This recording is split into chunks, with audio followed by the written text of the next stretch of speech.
Palliative care ദിനാചരണത്തോടനുബന്ധിച്ച് Perinthalmanna pain and palliative ക്ലിനിക്കിന്റെ fund ശേഖരണ ഉദ്ഘാടനം പെരിന്തൽമണ്ണ അൽസലാമ ഹോസ്പിറ്റലിൽ വെച്ച് നടന്നു. CI സുമേഷ് ഉദ്ഘാടന കർമ്മം നിർവഹിച്ചു. വിദ്യാർത്ഥികളും ജീവനക്കാരും മാനേജ്മെന്റും സമാഹരിച്ച തുക പാലിയേറ്റീവ് യൂണിറ്റിനെ കൈമാറി. ഡോക്ടർമാരായ VU Seethi, Nilar Muhammad, Alsalama chairman Muhammad Ali Mundod, Kutteeri Manuppa, AV Musthafa, PP Saidalavi എന്നിവർ പങ്കെടുത്തു.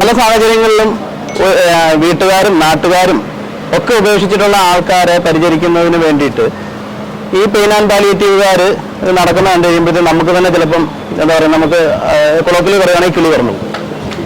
അപ്പം അതുപോലെ നടക്കുന്ന ആളുകൾക്ക് എന്തായാലും എല്ലാം നമുക്ക് സേവനമായിട്ടോ അല്ലെങ്കിൽ നമുക്ക് ആ മനസ്സുകൊണ്ടോ ചെയ്യാൻ പറ്റില്ല. അതിന് ഒരു സാമ്പത്തികമായിട്ടുള്ള ഒരു പിന്താങ്ങൽ വേണം.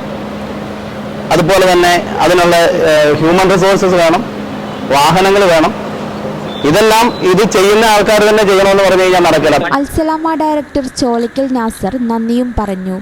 ഈ channel news Perinthalmanna. Al Salama eye hospital സേവനത്തിന്റെ 20ാം വർഷത്തിലേക്ക് 21 ലക്ഷത്തോളം സന്തുഷ്ടരായ ഉപഭോക്താക്കളും 2 ലക്ഷത്തോളം തിമിര ശസ്ത്രക്രിയകളും പൂർത്തിയാക്കിയ മലബാറിലെ ഏക കണ്ണാശുപത്രി.